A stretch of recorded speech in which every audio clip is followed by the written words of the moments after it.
Pernahkah kalian merasa ada sesuatu yang bekerja di balik layar kehidupan kita sehari-hari? Sesuatu yang sangat kecil, benar-benar tidak kasat mata oleh mata telanjang. Tapi kekuatannya mampu menentukan apakah baterai handphone kalian bertahan seharian atau justru meledak. Banyak yang bilang ini adalah sihir modern. Sebagian lagi yang suka berpikir kritis menyebutnya sebagai bentuk konspirasi teknologi masa depan yang perlahan mulai menguasai kita. Tapi kenyataannya, kita semua sedang berada tepat di ambang pintu revolusi terbesar umat manusia. Revolusi ini tidak terjadi di luar angkasa dengan roket besar, tidak juga terjadi di lautan dalam, tapi revolusi ini terjadi di dalam struktur terkecil penyusun alam semesta, di mana tempat partikel-partikel menari mengikuti aturan yang berbeda. Selamat datang di dunia nanoteknologi, sebuah tempat di mana hukum fisika yang kalian pelajari di sekolah dulu, hukum yang bilang kalau besi itu berat, besi itu keras, emas itu kuning, semuanya tidak lagi berlaku. Pertanyaannya, apakah kita sedang menuju masa depan yang cerah, atau kita sedang perlahan-lahan diprogram ulang tanpa kita sadari? Apa itu nanoteknologi? Mari kita jujur, saat mendengar kata nano, apa yang terlintas di pikiran kalian?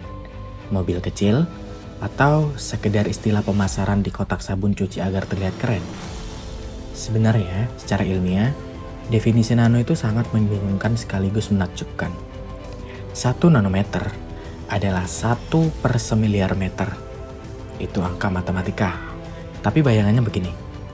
Ambil sehelai rambut kalian, lalu belah rambut itu secara vertikal menjadi 80.000 bagian yang sama besar.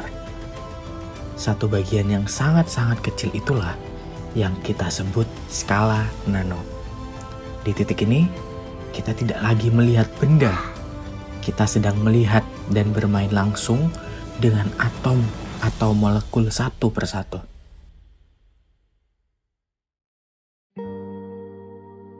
Dan anehnya, ide gila ini tidak muncul kemarin sore. Semuanya bermula pada tahun 1959. Seorang fisikawan jenius, peraih Nobel bernama Richard Feynman, memberikan sebuah pidato legendaris yang berjudul There's Plenty of Room at the Bottom. Feynman pernah berkata, "Kenapa kita tidak bisa menulis seluruh isi ensiklopedia Britannica, 24 volume sekaligus, di atas ujung sebuah jarum?" Orang-orang pada saat itu menertawakannya. Mereka mengira Feynman sudah gila. Ide memanipulasi materi pada level atom dianggap fiksi ilmiah belaka. Namun, 20 tahun kemudian, tepatnya pada tahun 1981, ketika mikroskop atom ditemukan, barulah dunia sadar kalau konspirasi Feynman ini nyata. Kita akhirnya bisa melihat atom. Pada tahun 1989, manusia berhasil memindahkan atom satu persatu untuk mengeja sebuah nama. Itu adalah momen fundamental. Kita bukan lagi sekedar mengamati alam, kita mulai mengambil peran sebagai arsitek dalam materi.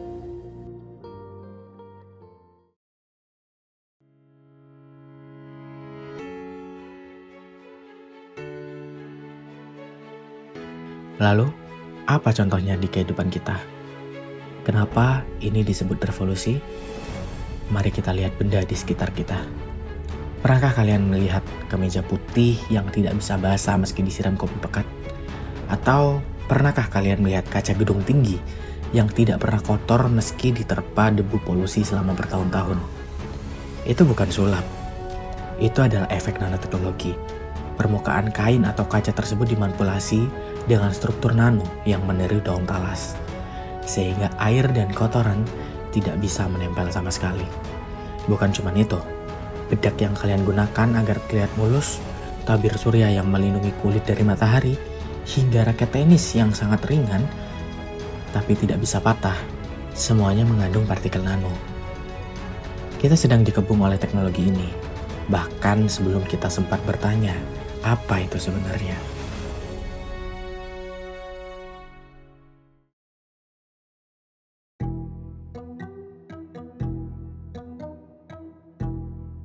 Kenapa harus nanoteknologi? Pertanyaannya sekarang adalah, kenapa kita harus repot-repot mengecilkan segalanya? Jawabannya sederhana. Karena di skala nano, sifat materi itu berubah sangat drastis. Kita ambil contoh emas. Emas yang kita tahu berwarna kuning dan tidak reaktif. Tapi, jika kita mengecilkan emas menjadi partikel berukuran 10 nanometer, warnanya tidak lagi kuning. Emas nano bisa berwarna merah marun, ungu, atau bahkan biru. Sifat kimianya juga berubah. Emas nano tiba-tiba menjadi katalis yang sangat kuat untuk memicu reaksi kimia. Kenapa nano bisa begitu kuat? Karena luas permukaannya. Bayangkan, 1 gram karbon nano, 1 gram saja, luas permukaannya bisa menutupi seluruh lapangan sepak bola. Karena luas permukaan yang luar biasa inilah, interaksi kimia dan fisikanya menjadi jutaan kali lebih efektif. Kita menginginkan nanoteknologi karena kita ingin material yang ratusan kali lebih kuat dari baja, tapi seringan plastik. Kita ingin baterai yang bisa diisi penuh dalam hitungan detik. Kita ingin obat yang hanya membunuh sel sakit tanpa efek samping. Dengan nanoteknologi, kita memprogram ulang materi agar memiliki sifat yang kita inginkan.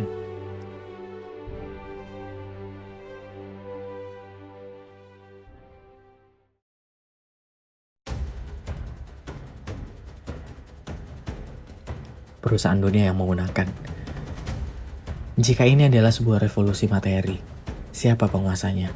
Siapa yang sedang bermain Tuhan dengan atom-atom ini? Perusahaan-perusahaan besar dunia tidak tinggal diam. Mereka tahu siapapun yang menguasai skala nano, dia akan menguasai masa depan. Pertama, raksasa teknologi Intel, Samsung. Mereka berlomba-lomba membuat transistor yang ukurannya hanya beberapa nanometer saja. Tanpa manipulasi atom ini, handphone tipis di saku kalian akan seukuran lemari es. Setiap kalian scrolling media sosial, kalian sedang menggunakan jutaan transistor skala nano yang bekerja serentak. Kedua, Tesla. Mereka harus mengembangkan material anoda berbasis silikon skala nano untuk membuat baterai mobil listrik yang bisa menempuh jarak ribuan kilometer dan diisi penuh dalam waktu singkat. Dan ketiga, perusahaan farmasi seperti Pfizer dan Moderna. Teknologi mRNA yang digunakan dalam vaksin adalah puncak nanoteknologi medis masa kini. Obat tersebut dibungkus di dalam gelembung lemak kecil berukuran nano agar bisa menembus dinding sel tubuh kita tanpa hancur di tengah jalan.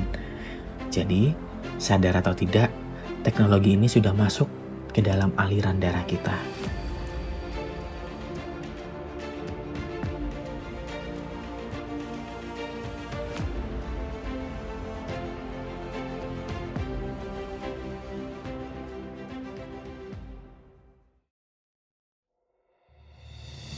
Contoh nyata masa depan. Mari kita lihat lebih jauh ke depan. Ini bukan lagi sekedar teori.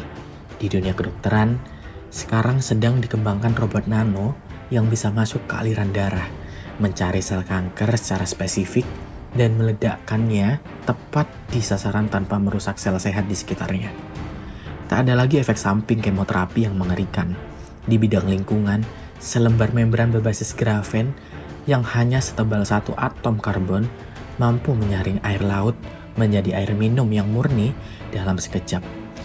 Jadi, apakah nanoteknologi ini sebuah anugerah atau justru awal dari kutukan yang belum pernah kita bayangkan? Di satu sisi, kita bisa menghapus penyakit dan krisis air. Di sisi lain, bayangkan jika partikel tak terlihat ini disalahgunakan untuk senjata biologis yang tidak terdeteksi.